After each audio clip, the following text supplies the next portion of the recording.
wrestling fans, thanks for clicking the Dreaded D-Rose report. Kevin Nash went on a long Twitter rant about WWE and the Hall of Fame on Thursday night. Nash says Hall of Fame means nothing to him. Here's some of the things he had to say. Hall of Fames mean nothing to me. Is that if I die before it, I ask my wife to pass. Nothing against WWE, but if Pete Rose ain't in Cooperstown, fella, and he says, just don't need to validate my life. I said, awake every morning on the side of the ocean. For a Detroit boy, I'm already in. You know, burn a bridge. Anyway, he says, and he carries on for a long time. And then Nash was accused by a fan of drunk tweeting. And he replied, he said, that wasn't the case. Nash says he was just upset because he found out that one of his dearest friends got let go today from WWE, which I never heard who that was yet. WWE is going to be holding their annual share meters meeting. My gosh, it's a shareholders meeting in Stamford, Connecticut this morning. And the investors call, it's going to be held about 9 o'clock with Vince and company executives, which I haven't heard anything on that yet. Steve Austin, he was asked on Twitter about his favorite diva. He replies, Kelly. She's my fave. Super nice lady, keeps improving in the ring. Very easy on the eyes. And on the mustache, too, I must say. I think.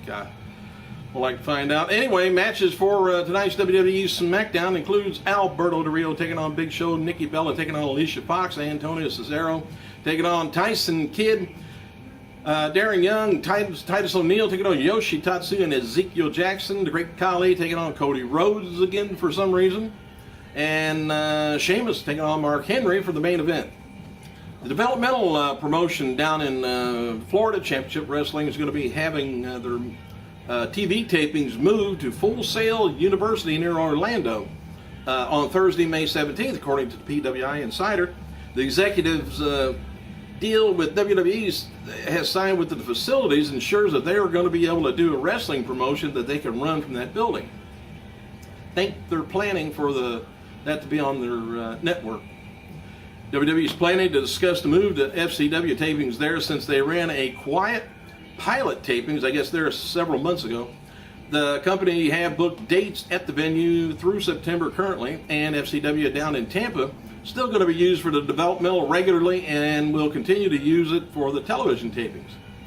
WWE website has an article up looking at several superstars who Abraham Washington should sign to his new stable. That is, that's in the works anyway.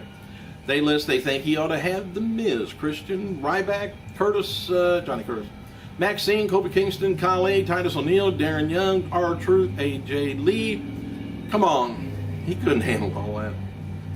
As noted before, WWE champion, Diva champ, Nikki Bella versus Beth Phoenix has been added to the Extreme Rules pay-per-view. WWE website reports that Beth has been cleared to compete despite suffering the injury on Raw.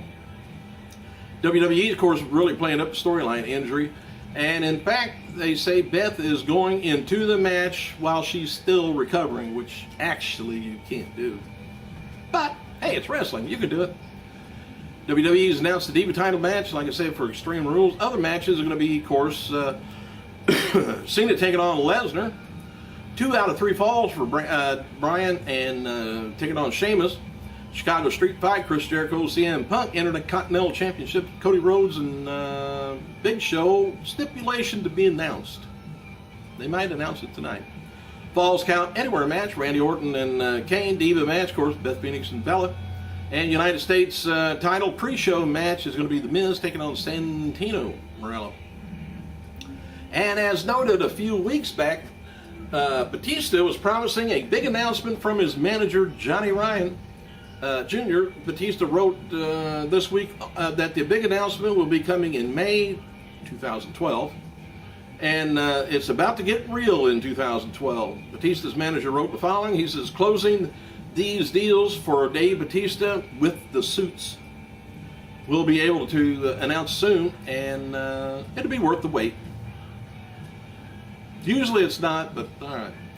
Jim Ross wrote the following on Twitter today about why Brock Lesnar has returned to WWE. He says Brock is back in WWE, one, to intimidate, brutalize, earn big money, not to put one work, on public speaking skills, and two, to make friends, three, to lose 3 friends.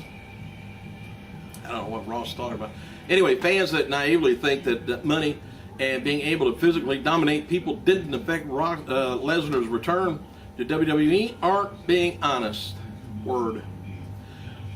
All right, WWE announced the following: Stamford, Connecticut, accordance with the wellness program, WWE has suspended Rey Mysterio for 60 days, effective Thursdays, April 26th, yesterday, for his second violation of the company's wellness policy. One more and you're gone, but he just barely was getting back. I think he did maybe a house show or so match, but are they picking on him? I don't know. Sheamus taking on Daniel Bryan and taking on Kane for the World Heavyweight Championship, being advertised for the June 24th SmackDown show in Bloomington, Indiana. DigitalTrends.com features an article looking at Electronic Arts being on the lookout to do acquisition of other video game studios. They speculate THQ could be acquired, meaning EA would take over the rights to the video game WWE puts out. Diamond Dallas Page, he's going to be hosting DDP Yoga Retreat in El Dorado, Mexico, and El Dorado Royal Resort Hotel and Resort and Spa on the weekend of July 26th. Let's go. See what the hell the deal is. WWE Kelly broke 500,000 followers on Twitter. 500,000. And probably that many on the street too when she's going somewhere. Hey, we noted earlier that Brock versus Orton feud's going to be set for SummerSlam. It was discussed recently within WWE. Apparently that current plans is in place. Lesnar is going to begin feuding with Orton after Cena, unless things change. They always could. And a new blog on his official website, Paul Bearer. He reveals that he still has over 4 years left on his WWE Legends contract. Bearer wrote the following about his appearance on Raw. It's kind of funny. He says, no matter if the Paul Bearer character is buried in cement, pushed off a balcony, or locked in a freezer, the father of destruction is very much alive. WWE doesn't kill anybody on their TV shows, even though it might appear that way, as cement fall from the balcony and spending time in a freezer was meant to put an end to the real life story. But otherwise, Paul Bearer character has been treated for hypothermia following his week in the freezer incident. Now, anyway, he says, my appearance last week on Raw was a last-minute creative idea by the company. He said, I've been in Vegas most of the week with the annual Cauliflower Alley reunion. Didn't receive the request for my one-time return to Raw until Saturday morning, and of course I jumped at the chance, no matter what the plans were. It was a win-win situation for me. You will see Paul Bearer on WWE programming again. He says, never say never, but I wouldn't hold my breath if I were you. My ship has virtually sailed, and I have absolutely no intention to return to WWE or any wrestling company for that matter. In fact, I have a full-time position. I will continue to work with independent promotions, wrestling conventions, reunions, etc., and I have been doing like that for past few years. Thank you guys for clicking. I gotta go.